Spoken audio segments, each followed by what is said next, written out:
Hi, everyone. Welcome to a first episode of our lived experiences live at my school for the Queerty podcast. Today, I'll be chatting with Taylor Ayo as we discuss her lived experiences regarding identity, sexuality, and keeping it relevant, obviously, to the point of the show, which is going to talk about health disparities and experiences dealing with healthcare in the American system. Alrighty, so stay tuned and we will chat soon.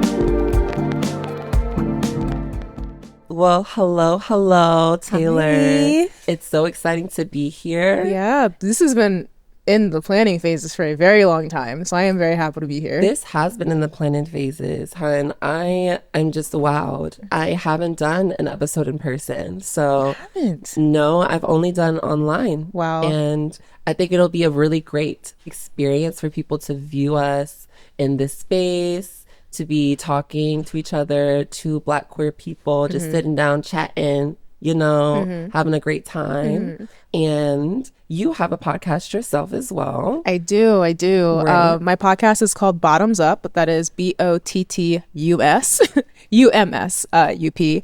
I am based out of South Florida right now. So I moved there maybe like 4.5 years ago at this point. And I started my podcast as a way to kind of bring a little bit of awareness to our community down there.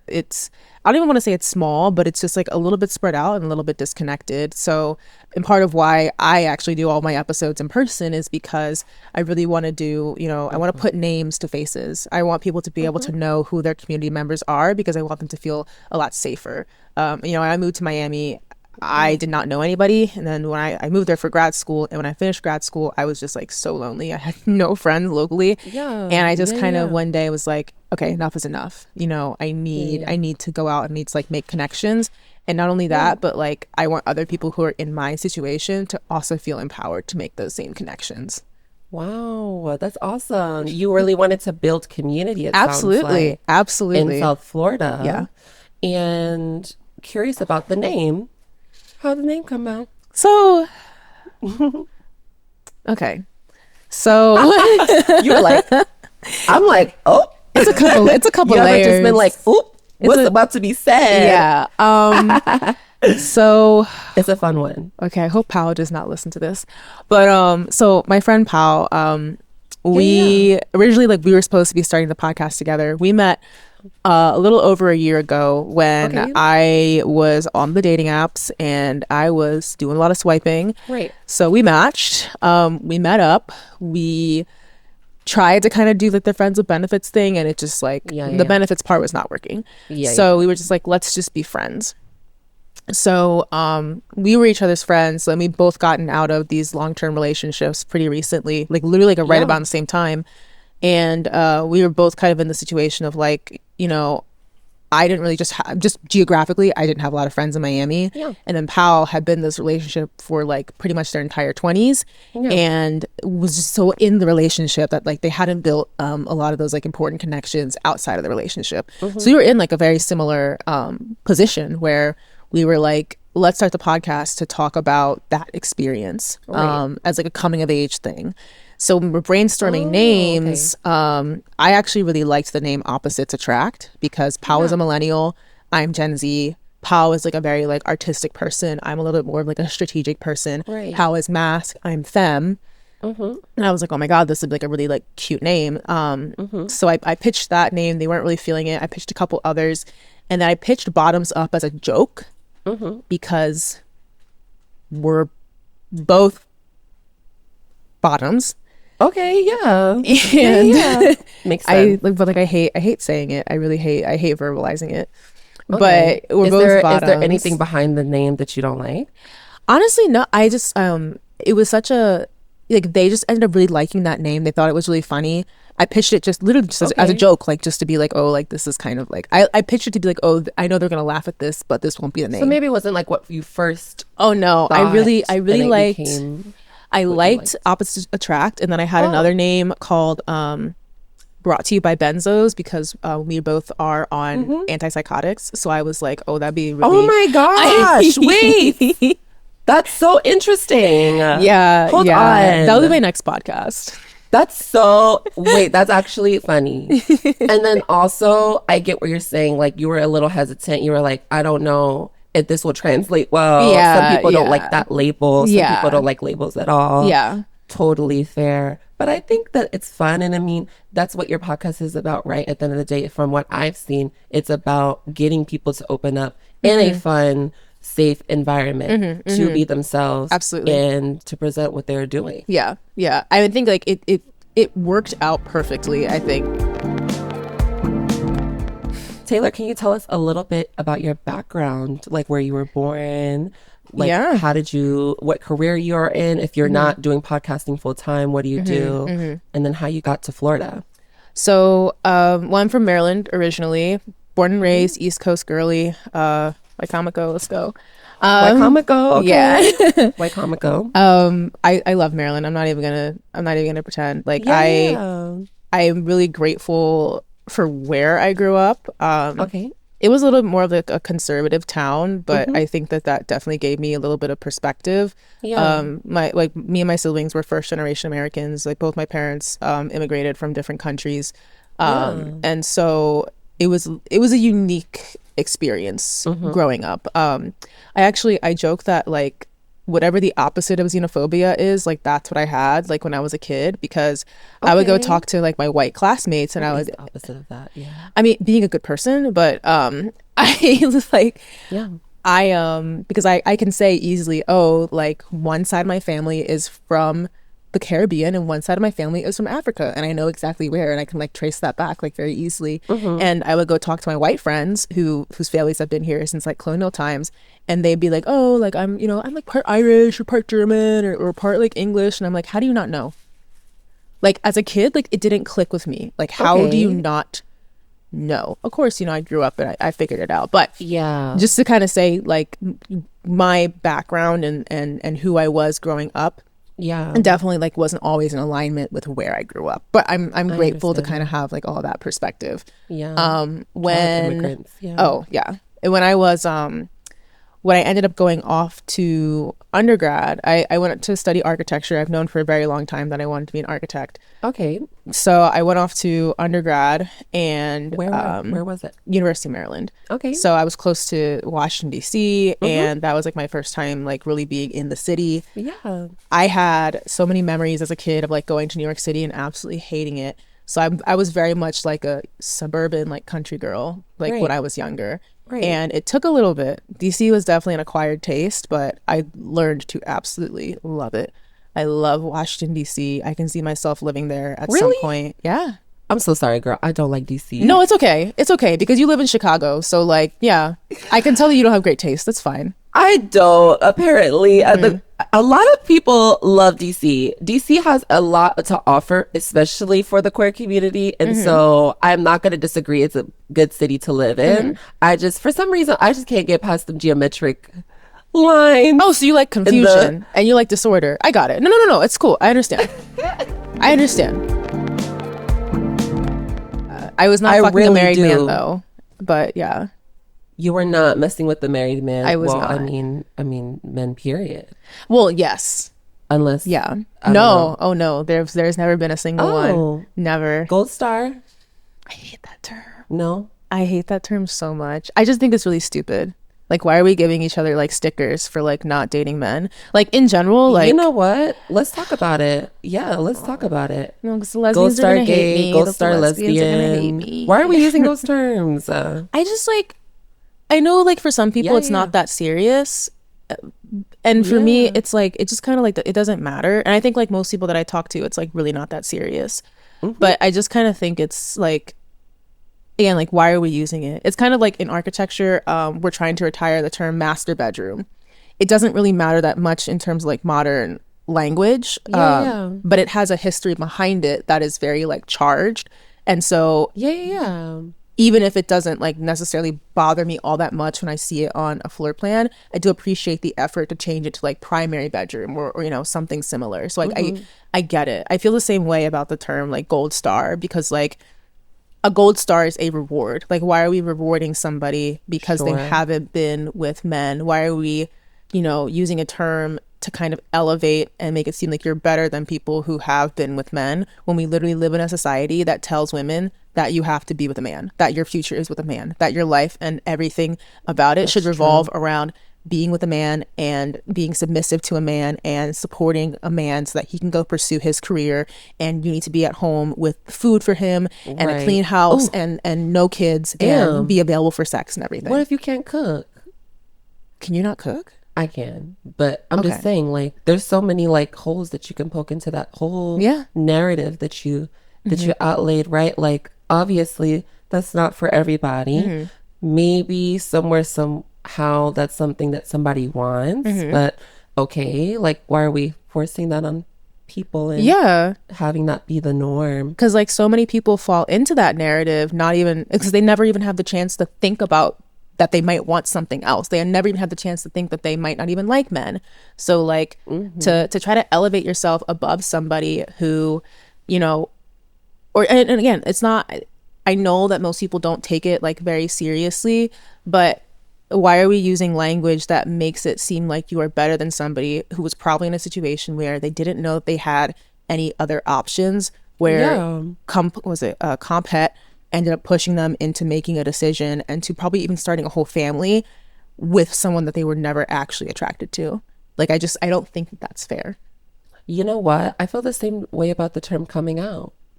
How so? Yeah, I don't like that term at all. I don't like when people use it. I think that it implies that you were in a space where, for everybody at least, and some people might feel this way, some people might have been in that space, but I feel like it implies that you were hiding intentionally and that you needed to for some benefit or for some purpose. But for some people, the reality is, and for my reality too, especially like more like about my transness, like realizing that was going to be my identity, or realizing that I was headed there and like I didn't know, is something that for me, it was a revelation. It was a realization. It was less of a way of telling everybody, hi. You know what I mean? Have you seen Love, Simon? I have not. So in the film, it's either that or like, I hope I'm not getting this wrong, or another film. But basically, one of the characters on the show, at the very end of the show, they introduce to their parents that they're gay, right? The parents are like, okay. Oh, did you have something else, sweetie? Yeah. What happened? Are you okay? Yeah. Why are you crying? We don't care. It's cool. Okay, cool. Yeah. Like that, like seeing that for me was like, should be like this every time. Like, it should be. You're not coming out. It's just, you're telling them something they didn't know. Yeah. It was a realization for you. And now they are aware. More like, honestly, they're coming into, you're sharing in with this journey who you are. Yeah. And it's actually them being invited into it. That's kind of how I view it. But like, yeah. No, I hear you. I hear you on that. We're on topic. If we're going to talk about terms we don't like. And I'll make sure as well to be mindful of that, because I didn't think about the gold star term. I talked about this in a recent episode. It's not, I don't think it's out yet. I recorded it before I flew out for to come here. And I mentioned how one of the big things for me about coming out as a lesbian was, it was 2018, summer 2018. I remember it so clearly. And I was about to go to my first Pride Parade in DC.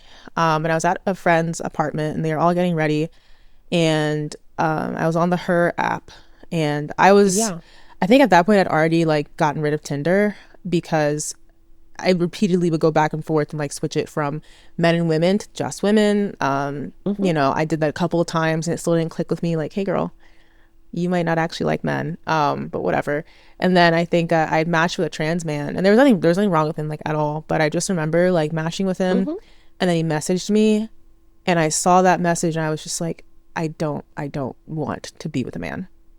I just knew like in my heart, I was like, this is not the future that I want for myself. Trans, cis, no men. None, no men. I am literally like Yeah. women or lesbian, non-binary lesbians. Like that's really like where I stand. Yeah. Because I do date some like trans mass people. It just kind of like depends on the specifics of their identity. But I just remember feeling this weight lifting off my shoulders. And it was like this entire like future that I envisioned for myself that I've been thinking about since I was a kid, where I married a man and I had all these children, and you know, and that was it. And we bought like a nice house and all this, and like it's like all of that just like faded away, and now I could literally start from ground zero and build a vision for myself that actually worked and that actually made sense. And that's why like when you say that like, oh, like that should be like when you're coming out, you're just giving somebody another piece of information about yourself. Like it shouldn't necessarily like be this big deal. That's kind of how I feel about it, where it's like your identity, or like how do I describe this? Like there's so many aspects of our identity that make us who we are, and if we're never afforded the opportunity to fully explore those, whether it's gender, whether it's sexuality, whether it's like what your hobbies might be, whether it's the kind of career that you want, whether it's like the type of environment that you want to live in, whether you want to be monogamous or not, whether you want to, you know, live just by yourself in the future, whether you want to live with friends in the future, whether you want to be like multi-generational housing in the future. There's so many aspects of like our identities and the visions that we can create for ourselves that I hate that we have set up a society where people aren't really allowed to explore that. And I think it shows very clearly, especially when we talk about not wanting to let children be exposed to like anything LGBT while they're still children, when in reality, well, first of all, they're gonna find it anyways. Nobody explicitly exposed me to any of that. If anything, I was explicitly exposed to a lot of very hypersexual, heterosexual content as a kid, and that 100% like negatively impacted me. Like that like it was way too much, like way too soon. So there's an infinite number of ways that your future can look. There's an infinite number of ways like to be a human being in today's world.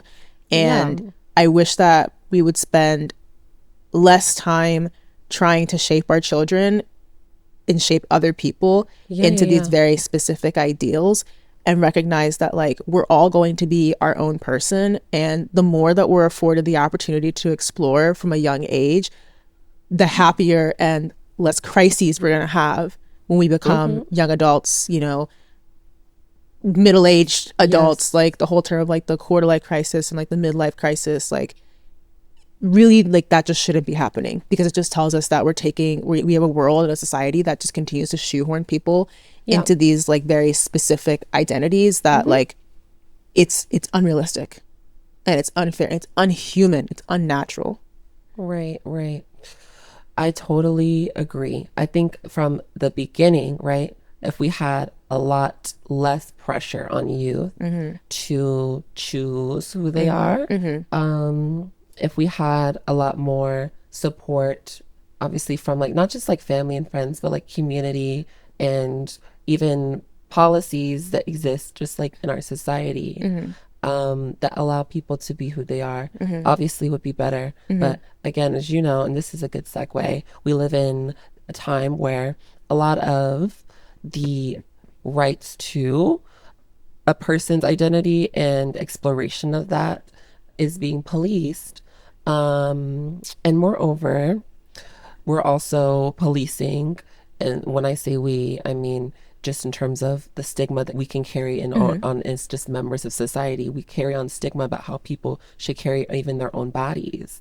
And I think that that's also damaging. So you live in Florida. Unfortunately, yes. How are you liking it now that you've gotten settled more? How has it transitioned for you? And what were some experiences, if you'd like to share at all about them, that kind of made you decide, oh, I don't know if Florida is for me. It is for me. Because as you know, obviously Florida's particularly politically contentious, socially Absolutely. contentious territory for us. So yeah. One thing that I do think I want a lot of people to realize is that where I am in, Miami-Dade, Broward, even like a little bit of Palm Beach, like those are very blue counties in terms of like the way that people end up voting. So if you look, I think there's a little part of Central Florida that also like ends up a little bit blue if you were to look at kind of like the voter spread out in terms of the map. Miami, in the greater Miami area is a very different culture than the rest of Florida, partially because of the Latin influence, partially because of the sheer amount of money that flows through that area. And so you have a lot higher property values, you have a lot higher property tax, you have a lot more development than, the majority of the state. And so in understanding Florida, there's a massive, massive, massive income gap. And there's a massive, massive, massive cultural gap. I like poor people. I don't know. Like, I'm just going to say that. I care about people who are less fortunate. And it is very frustrating to see a governor who I feel doesn't really care. Exactly. Yeah. And that's not even necessarily like me disagreeing from a political stance, at least in terms of like actual policy and like actual views and opinions. I feel like in terms of his actual literal actions, or frankly his lack of actions, it really doesn't feel like he cares. That's just how I feel, and I'm just gonna like leave it there. And I more or less had a breakdown last August where it was so bad that I was like, I need to move back to with my parents. And even like, my parents are very much kind of like the, immigrant parents, like they kind of want you to be independent. There's no, nothing in life that comes for free. Like they're not going to give me handouts or anything like that. Very much like pull yourselves up by the bootstraps. My mom was like, if you need to move home, move home. Like she recognized that it was that bad. And I told myself really that the podcast was a changing point for me, because I told myself, okay, I'm going to give it a year, because I just re-signed my lease. I didn't have enough money to break it. So I said, I'm going to give myself a year and we're going to see if we can make this work. And I think maybe a couple weeks ago, I finally decided like, yeah, actually, like I can make this work. I think, my mental health was so the podcast was a changing point. 100%. Because I think like once I really did start to make friends and build community, I think that's just what I needed. I needed something to really give like that value to my life. And so like over the past couple of months, like I have just injected like more and more value into my life. And it's like, it doesn't, because my biggest fear was like, oh my God, I'm going to move back to Maryland or I'm going to move to DC. And the problem is not going to be solved. And truthfully, if I had, that 100% is exactly what would have happened. Because at the end of the day, like my mental health was just not in a good place. So I think like addressing it, recognizing that one, I need to stop dating. Big change there. Amazing change. No more dating. Just focus on building friendships and relationships with people. Focus on building my support system. Because when I say I had nobody in Florida, I had nobody in Florida. I was completely alone. I had gotten some friends from work, but it wasn't. And probably nobody who was queer like you. Nobody. And then also, again, just like not being from Florida. Like like I still kind of felt a little bit other than a couple of my relationships. So really building out that friend group of people my age, people who were queer, more Black people, more women as well, people who look like me. Honestly, even like some people who don't look like me. My work bestie right now is straight white man. One of the things that I was thinking about while you were going over there is how in different pockets of the country, there probably are people who are feeling just like how you felt at that time, living in areas where like they don't have a lot of connection, right? As a queer person of color, trying to find that community, just trying to be yourself. In where you live now, what are those spaces where you do feel that way now? Where you everywhere. It's like, So where I am right now, we used to have a Hamburger Mary's in South I keep Florida. hearing about this place. Oh my God. So ours closed because it just wasn't successful Is in that the South hangout Florida. spot, though? That was. That was. So it was bought out by a company now called The Well. They're based out of Canada, and they have now they have their location in South Florida. Okay. And they've been like welcoming, like we've still been able to use the space, and Right. you know, they've been working really hard to contribute to the community. Yeah. There's conversation about, you know, specifically for the lesbians, about like building out our own space. I Yes. do think that we are still a little bit far away from that, because apparently like people have tried in the past and it hasn't really worked out. You mean like, what would it look like? What are the discussions being had? Is this a bar? Is this Yeah, like a lesbian entertainment bar. place? Yeah. Is this just a hangout, Bar club. social place? Okay. Bar club is definitely what people will be Okay. going for, but and that's why I say like the bottoms up name just kind of worked out, because Yeah. so when Hamburger Mary's, when I figured out that it was up for sale, I was really concerned, because I was like, you know, this is really like our one spot where we have things very consistently. If they leave, what's going to happen? Yeah. Because you never know who's going to buy it.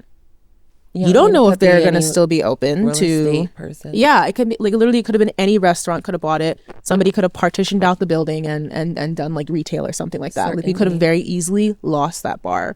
So I was starting to think like, okay, if I have my own space, if I get my own place, like what could it look like?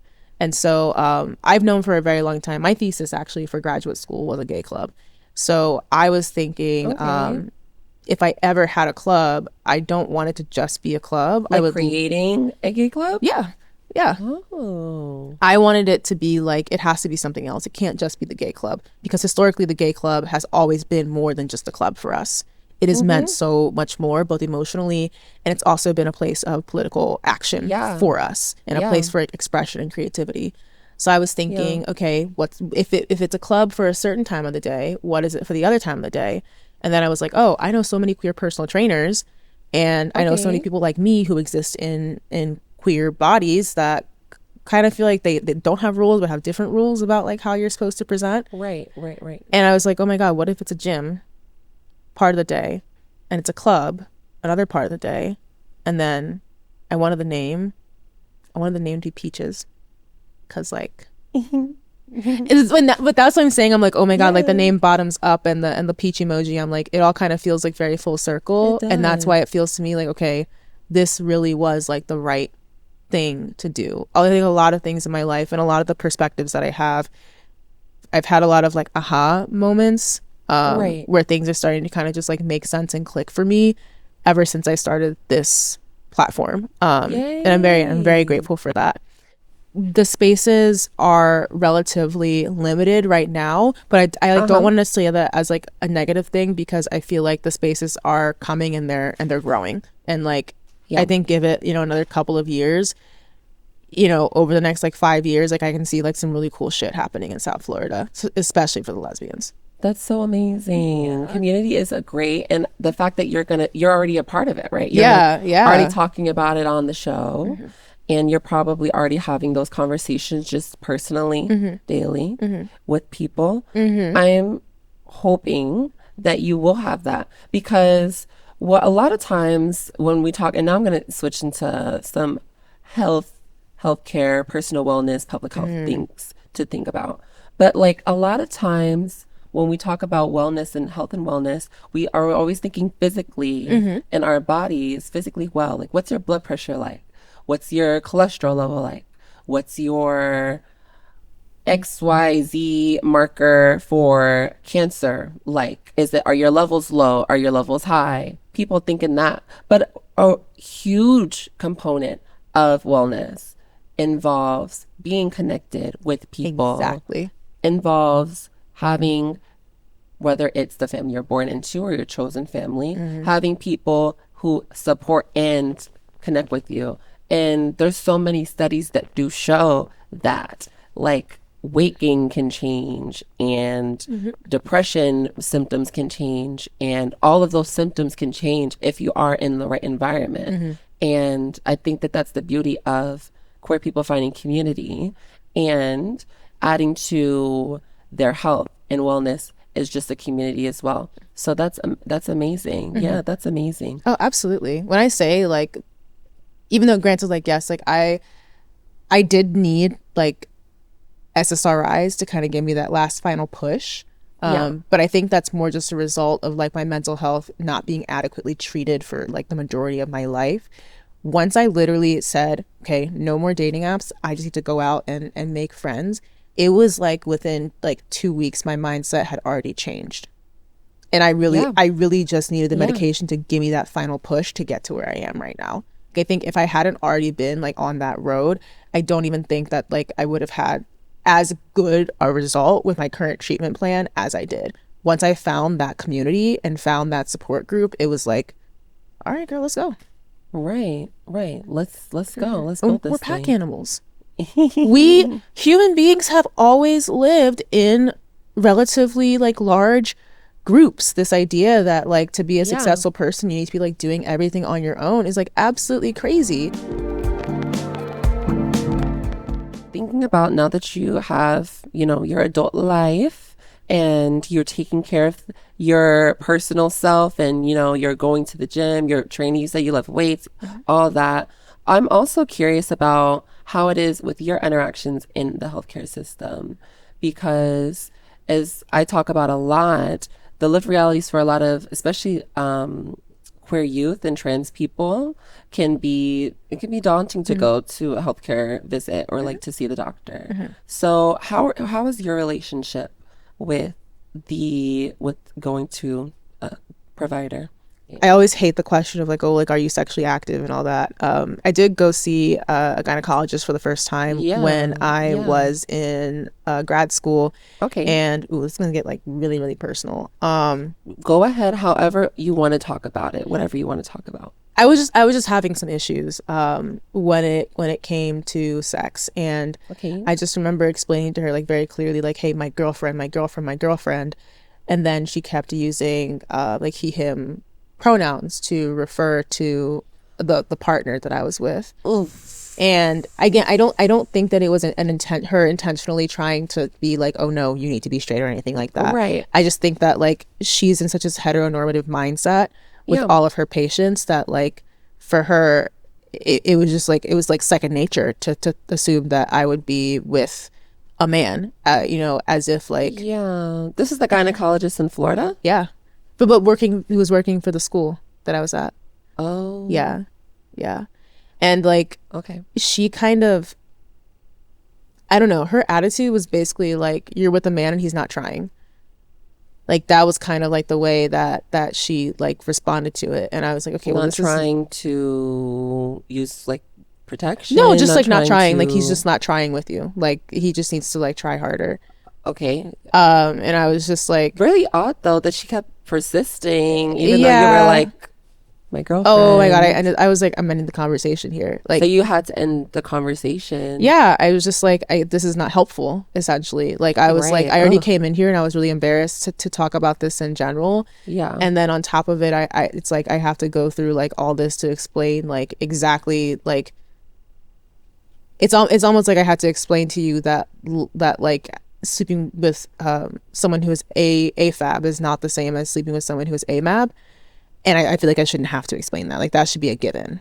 Wow, you felt like you had to explain the actual partner that you had and who they were. And then also on top of that, right, the discussion of sex in general, which can be awkward. Absolutely, right? We're asking people as providers to open up about things like that. And obviously as a patient, it's like you want to feel as comfortable as possible. How could you feel comfortable if they kept edging on with that? Yeah, and that was after a pap smear too. So like that was after the exam? Yeah.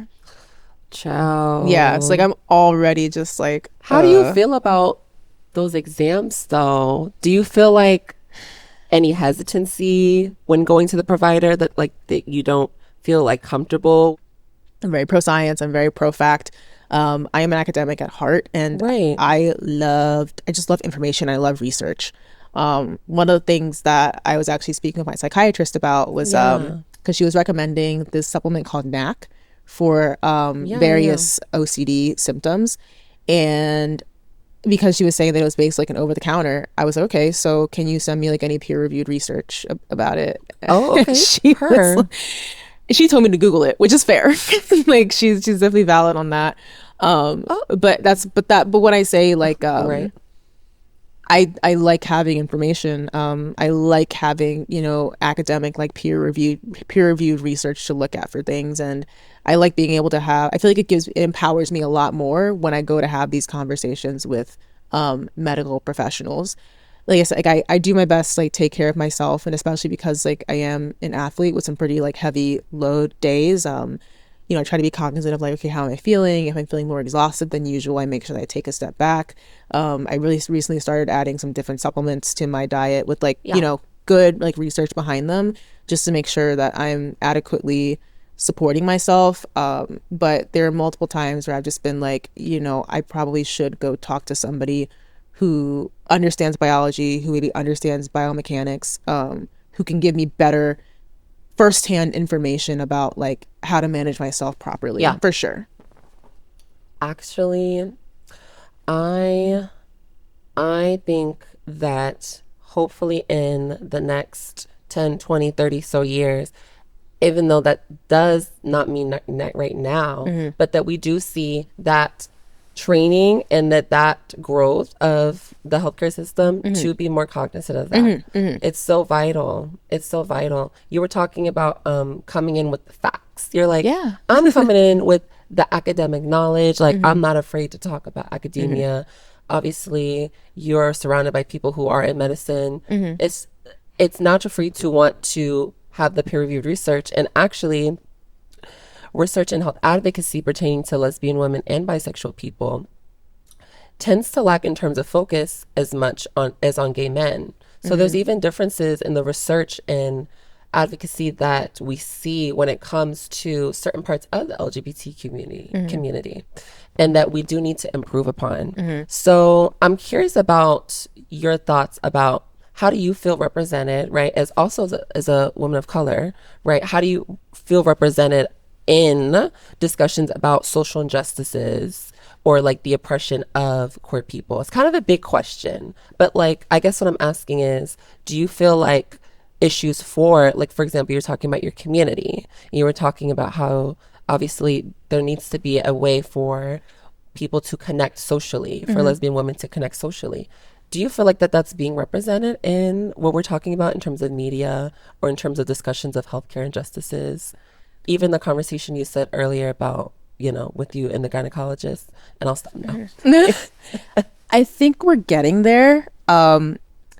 One of the kind of like conservative, like anti-SJW jokes that I remember seeing when I was a little bit younger was that somebody was talking about, you know, it was some gamer complaining about video games, how you can like customize a character like to the, you know, exact like specs that you wanted. Yeah. And I think like the exact words that the person used to make fun of it was like, oh, now I can play Overwatch as like a gay black neurodivergent woman with like blue hair or whatever. And thing is like that literally describes me, like, Yeah. quite literally. I think Yeah. we don't realize again all the various things and various labels that might make up somebody's identity. And so Right. I think it does make it like, I don't want to say that like not everybody can be represented, but you're never going to go into a space where you feel 100% fully represented. You're always going to like meet people who are different than you. And so I try to make sure that like, you know, I keep that in mind. But I think it's like on both sides, just make sure you're keeping an open mind, like when you're walking into various spaces for minority groups or disadvantaged groups. Yeah. I do think too, you know, we need to kind of realize that large groups such as when we talk about the LGBT community, even when we talk about like the gay community or the lesbian community or the trans community, that those are still very broad groups. I deal with this especially like when it comes to womanhood and feminism, and the way that modern feminism, I think we're in like fourth wave feminism right now. There's also womanism as a term that's too. a thing too. Oh Oh yeah, boy, I'm learning things every day. I just learned about it the other day. Wow. Thinks about feminism differently, kind of turns feminism on its head. Oh, yo, I vibe with Emphasizes- that. Okay. Yeah. Because I do find that modern feminism is, or contemporary feminism, it feels very surface level. It feels like it hasn't quite figured out how to address the diverse experiences of women, especially like in this, modern, very capitalist driven society that we live in, where previously the economy, was it like the working, like women in the workforce, like it looks very different. Women being mothers versus not being mothers, like all of that has looked like very different in the past, like versus the way that it looks right now. And so I do feel like sometimes we need to recognize, like, yes, I'm walking into a space that might be, for all women, but there's going to be Black women here, there's going to be Indigenous women here, there's going to be trans women here, there's going to be disabled women here. We just need to keep an open mind when we come into those spaces. Exactly. And recognize that, like, there are going to be very broad reaching parts of our identities, and there are going to be a lot more specific parts of our identities. And so when somebody comes to you and says, like, oh, I know that this is a lesbian space and it's supposed to be for all lesbians, but as a Black lesbian, I feel a little bit uncomfortable here, which is definitely, we definitely have like a little bit of like a Black and Latino segregation within the lesbian community in South Florida. Right. It's like, we just have to be open-minded and understand, okay, how do we do something about that? How do we make sure that like everybody feels welcome in these spaces? Because fundamentally, okay, first of all, both the Latino woman and the Black woman, we got some good music. Period. When I tell you, I be good. shaking into some reggaeton. I do love reggaeton. Oh my goodness. Oh, we'll talk about that later. Reggaeton, give me a little Megan, give me a little Glow, like Doja, like I'm just like, that's like my whole, like, I love like everything about that. Little Bishota, like, let's go. I've had so many women try to teach me how to salsa while I'm drunk, and I'm just like, this is real cute. I'm not gonna be able to do this, like, let's just make out instead. It's easy. I had one more question, really. So because we are talking about your growth as to where you are today, right? I wanted to think about everything you've done, like in terms of like the past 10 or so years, and now you have to write it all down. I'm playing. Oh God. Pen and paper. Oh my, no, don't take me back to high school. No, I'm curious, what advice would you have for yourself back then? Girl, you're gonna be all right. Like, you're gonna be just fine. I know, like, it feels like the sky is falling every single day, but like the work that I have done since high school and since undergrad and who I've been since then, like, it all got me here. And I can honestly say that I am insanely, maybe even too proud of where I am right now. I'm proud of the person that I am. Yeah, I'm proud of the person that I've become, and I'm proud of how I've overcome like certain experiences, and I'm proud of the the ways that, again, that I've come full circle and that I've been able to give back and pour into a community that, like, I just got into. Like, I literally just got here. Right. But it's been so rewarding, and like I've just been able to pull every experience from really the past 10 years to put me where I am today. And I can't stop thinking about that. I think about that like almost every single day now.